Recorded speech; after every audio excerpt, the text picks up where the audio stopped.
So, sa Mm. person, ang bilang natin, isa is history. So, sa dalawa, futari. Tatlo, san, nin. Apat, yung, nin. 5, go, nin. So, mag-start lang ang nin sa sang. Sa tatlo. Take note po natin yun. So, dalawa lang tatandaan natin yung dalawang una. History at saka futari. History. History is one person. One. Futari, two persons. Hindi, tatlo. Start na tayo sa bilang ng san. Sanin, yonin, gonin, rokunin, nananin, or shichinin, hachinin, kyunin, junin. Okay. Perfect. So, okay po. Okay, maraming salamat Camille Chang. Gambarimasu. Arigatou gozaimasu. そしたら、次、ジェイド。ジェイドさんは、聞こえますか、ジェイド。ジェイド。Nakikinig. Jade Sang, 聞こえますか? Naririnig po ba? Yes po. Jade, welcome po, Jade. Jade, kanina kaming lahat, nagkaroon kami ng self-introduction. Yes po, Sensei. In Japanese, you say it, Jiko Shokai. Po. Jiko Shokai. Jiko means self. Shokai, introduction. Chiko Jiko Shokai. Okay. So, pwede mong balikan yung chat natin, yung chat. Sige po. From the start, Jiko Shokai. So, ang una nating sinasabi, usually, I'm glad to meet you, di ba? Pagka mag-greet tayo. So, you say that in Japanese, hajimemashite. Hajimemashite, Miss Sensei. Hajimemashite. Can you say your name? Magsimula tayo sa apelyido, and then first name, and then des, ne? Like, for example, sa akin, wadamai des. Jade-san wa? Watashi wa desu, Jade. Yung last name mo is? Jade de la Cruz Doña po, Sensei. Okay. So, De La Cruz, Jade Doña Des. po. Doña Des. Ito, how old are you, Jade? Okay lang ba? 29 years old, Sensei. 29. So, 29 sa Japanese is 2 times 10, no? So, mag-start tayo doon. So, 2 is, if naaral mo yung last, mga sinend ko few months back, yung 2 is ni. And then, and then, times 10, no? So, dalawang niju. Tapos, Q. Niju Q sai. Niju Q Shai, Sensei. Okay. So, Niju Q sai desu. Can you say that? Sensei. Okay, Niju Q sai desu. And then, sa last greetings, you would always say, Yoroshiku onegai shimasu. Yoroshiku gozaimasu. Yoroshiku onegai shimasu. Yoroshiku onegai shimasu. Onegai shimasu. Onegai shimasu. Okay. Mo ikai dite. Yoroshiku onegai shimasu. Yoroshiku onegai shimasu. Onegai shimasu. Mo ikai. Yoroshiku onegai shimasu. Yoroshiku onegai shimasu. Ay, type ko na lang. Yoroshiku Sige pa. onegai shimasu. Okay. Can you read that? Yoroshiku onegai shimasu. Yoroshiku wait lang, Sensei.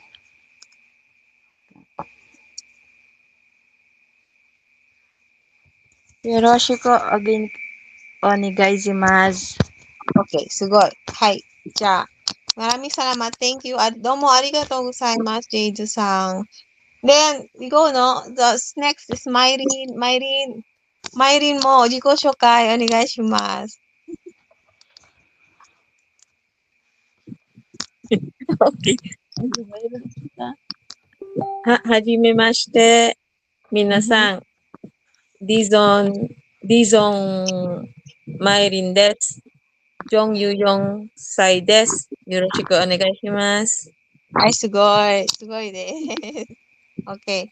So, yun yung sinasabi. And then, si Jade, medyo na-late na pero i-back read mo na lang kung Yes po, ano yung Sensei. mga inaral doon sa yung mauna yung paano yung greetings, sa morning. So, sa morning, ang greetings na sinasabi natin usually, Ohayo gozaimasu. Ohayo gozaimasu. Indicate ko rin kanina na sa trabaho, pagpapasok ka kahit na gabi, ang greetings pa rin na ginagamit ay Ohayo gozaimasu. Kahit na gabi. Yes po, Sensei. Or pag medyo matagal ka na, medyo sanay na, you also say this,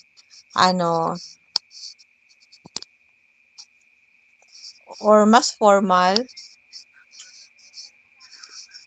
Pwede ba banggitin natin to one by one? Si Roy Kung, yung tinype ko, pakibasa po.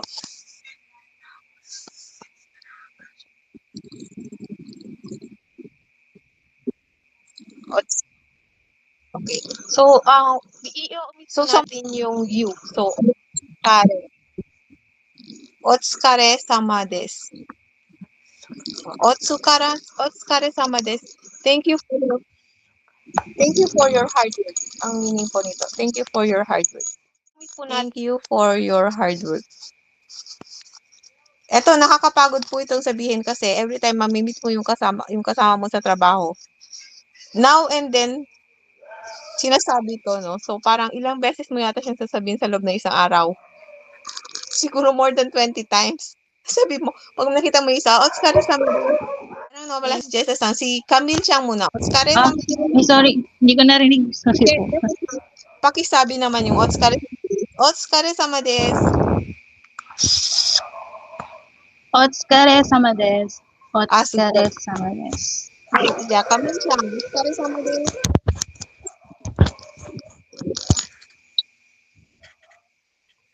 Camilleちゃん、はい。wala. お疲れ様です。お疲れ様です。はい。じゃあ、ジェイズさん、お疲れ様です。お疲れ様です。お疲れ様です。お疲れ様です。じゃあ、マイリンちゃん、お疲れ様です。お疲れ様です。 Okay. Tandaan po niyan kasi yan po, 100 times na yatang sasabihin yan. Palagi-lagi yung babanggitin niya sa trabaho. Manggamot-sawa kayo. Lahat na lang, otsukare sama desu. Okay, so yan yung mga usually ginagamit na greetings sa trabaho. May gusto pa tayo sa greetings? Yung sorry. Paano nga ba sinasabi sa Japanese yung sorry? May dalawang usage, may dalawang term na ginagamit sa sorry. Kung ako, Roy kung. Sumimasen, okay. Atari. Gomenasai. Gomenasai. Mo sorry ne. Si Camille naman gomenasai. Atari. So yung dalawang yung ginagamit, no.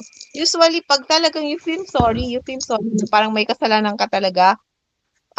Parang may kasalanan ka na medyo mas mabigat yung term ng gomenasai, no. So, pag nagkamali ka talaga, gomenasai. Pero pagka, sa mga relay lang sa trabaho at nagkaroon ka ng pagkakamali, at hindi mo siya masyadong feel, or parang lang, sabihin mo lang, sumimasen. Okay. Pag sorry ka, pwede mo sabihin yung gomenasai. Sumimasen. And then, yung sumimasen is hindi lang siya ginagamit as sorry, ginagamit din siya for Excuse me? very good. Sino po yung sumagot nun? May sensei. Sino Si Jade po. Si Jade. Okay, tama. Tama yan. So, sa very good si Jade, no? Yung sumimasen also is we say when pag mag-excuse tayo. Halimbawa, dadaan ka, no? Dadaan ka. Merong mga tao sa paligid mo, you say, sumimasen. Sumimasen. Pwede mong banggitin ng buo yung sumimasen. Sumimasen.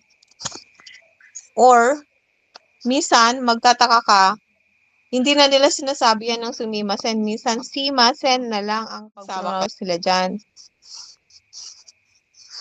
Simasen. Pero same lang po yan ang meaning. Sumimasen and simasen. Mas formal lang talaga din yung sumimasen. Okay? And then,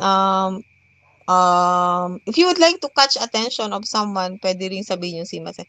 Simasen, halimbawa, magtatanong ka, no? Simasen, eto, koko wa doko desu ka? Kung naliligaw ka, saan po dito? Saan po itong lugar na to? Okay? So, sabi mo, sumimasen. And then, sa greetings pa, yung aalis ka sandali, no? So, aalis ka sa trabaho mo. Magto-toilet ka, halimbawa. You don't have to indicate na magto-toilet ka talaga. Kasi naintindihan na nila yun. So, ano yung sinasabi? Tinatype ko na siya, pero baka may nakakaalang. Ano yung sinasabi? Pag you will leave for a meantime. Ano po yung ginagamit natin? Pag you will leave for a meantime, so, sabihin mo sa kasama mo na alis ka lang sandali. So, ano po kaya yung greetings na ginagamit natin doon? Anybody po nakakaalam? So, wala pa. Okay, ito po yung ginagamit. So, minasan kore, yonde kudasai ne. Junbang ni minna, choto shitsurei shimasu. Choto shitsurei shimasu. Excuse me for a while. So, we'll start with Jade. Jade-chan, choto, yonde kudasai ne. Choto, shitsurei, shitsurei shimasen. Shimasu. Shimasu. Choto, shitsurei shimasu. Okay, choto shitsurei shimasu. So, yung medyo aalis ka, halimbawa, magto-toilet ka, or aalis ka for a while. So, sabi mo sa kasama mo, choto shitsurei shimasu. Okay, ja, Camille-chan, yonde kuramasu. Onegai shimasu. ちょっと失礼します。はい。じゃあ、ジェスタさん。ちょっと失礼します。はい。では、ロイくん。じゃあ、ガマイリンさん。ちょっと失礼します。 Okay. So, yun po yung sinasabi natin. Okay? So, pag dumating ka, sino po yung nakakalam? Parang sa anime, laging narinig natin yan. Pag dumating ka from work, bumalik ka na, or bumalik ka sa bahay mo, or bumalik ka na sa work. Si Myrene. Ano pinapindot ko? Ano si tawag dito? Nakalimutan ko tuloy. si Roy ko. Tadaima. Sabi na. Tadaima. Okay po. Okay yon. Tadaima. Tadaima. Pwede mo rin dagdagan, no? Pwede mo rin sabihin na tadaima modorimashita. Mas formal to, no? Bumalik na po ako, tadaima. I'm here. Bumalik na po ako. Modo. Gomenasai ne. Typos na mas. Modo. Ang dami nang alam ni Roy Kun. Nag-aaral talaga siya. So, tadaima modorimashita. Ja, minasan, junbang ni magkay kore yonde kudasai. Kailangan nating sabihin, no? Kahit na medyo nakakasawa kasi mas papasok sa utak natin pag ginagamit natin. Okay? Jessa-san kara onegai shimasu. So, ano yung greeting pag bumalik ka? Jessa-san, imasu ka? ただいま戻りました。はい。tadaima modorimashita. はい。戻りました。じゃあ、Camille-san,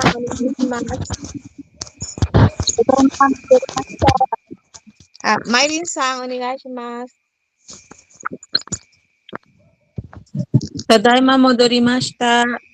はい。Jade-san, onegai shimasu. Tadaima modorimashita. Roy-kun, onegai shimasu. Okay.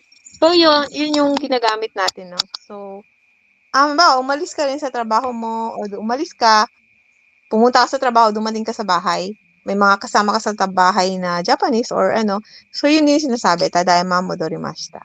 Okay? So, aalis ka. From bahay to work, aalis ka. Ano yung greetings na ginagamit o kaya magpapaalam ka sa katrabaho mo na may pupuntahan ka. Medyo ito, hindi kagaya nung kanina na sandali lang, hindi siya sandali lang, no? Medyo matagal. So, ano yung greetings na ginagamit? Meron po tayong greetings na ginagamit para dyan. I will go. Parang aalis na po ako. Aalis na ako. Ano kaya yon? Meron nakakaalam? Pag you are leaving, you are about to leave. Si Roy ko. Onegaishimasu. Sugoi. Roy kun sugoi janai. Nihongo iranai janai no? Mo. Nande mo shite jan.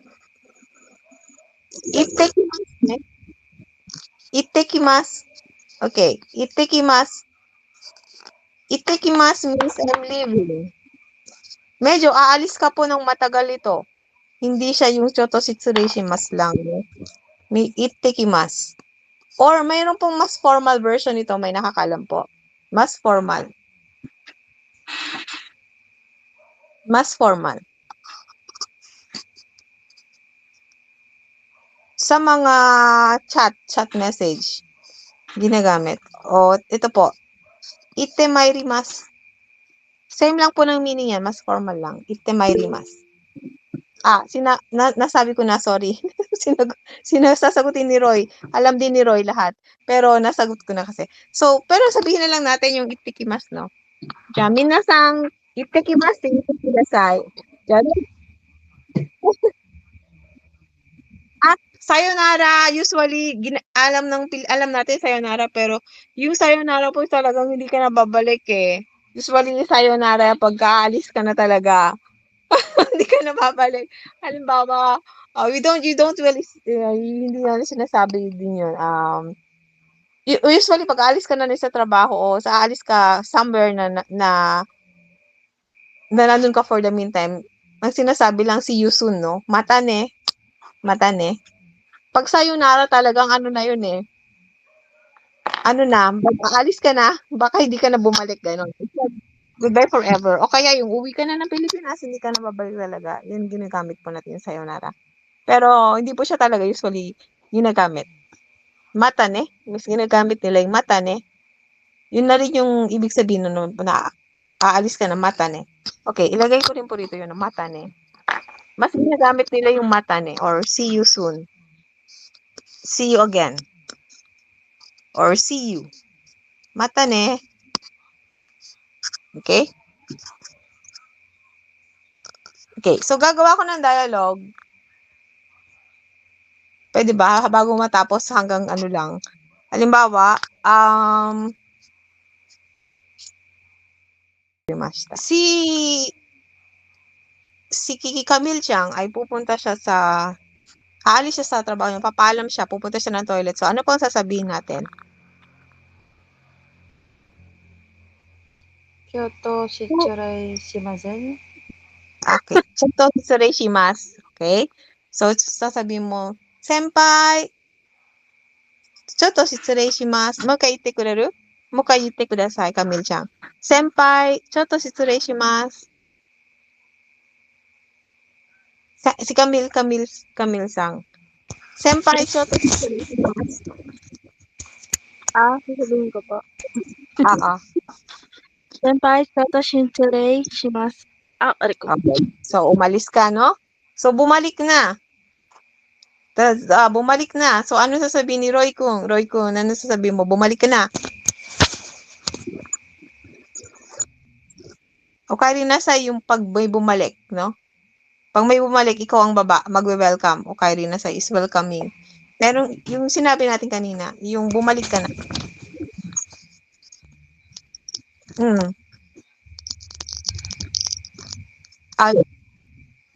Okay, so, tadaima modorimashita. Okay. So, ngayon, si James, uuwi ka na, magpapaalam ka na. So, hindi mo sasabihin yung sayonara. Anong sasabihin mo? Etikimazen. Hindi. Yung ano na. Uuwi ka na, halimbawa.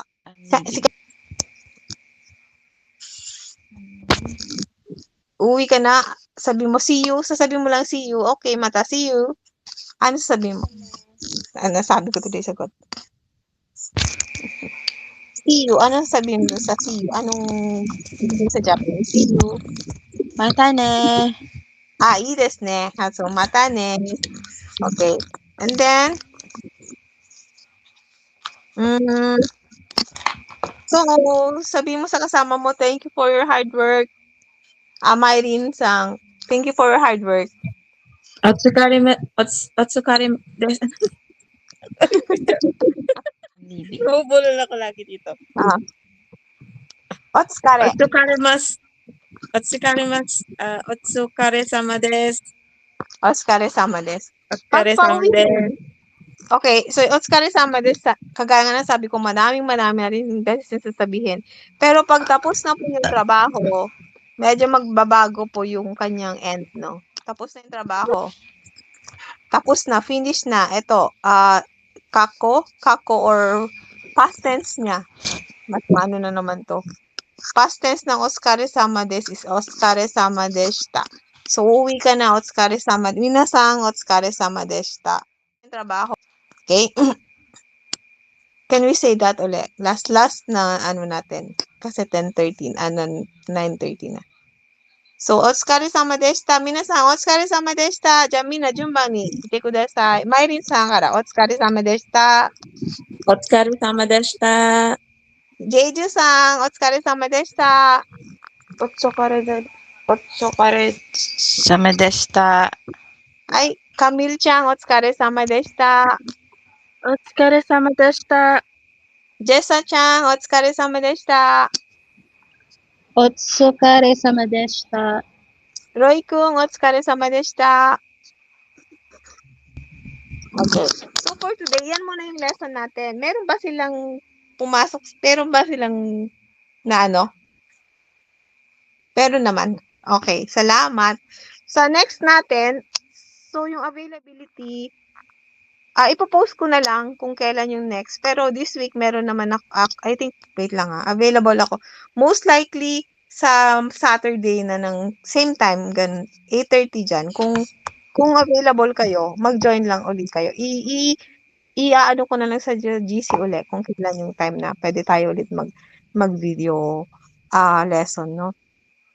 So, sa susunod, greetings.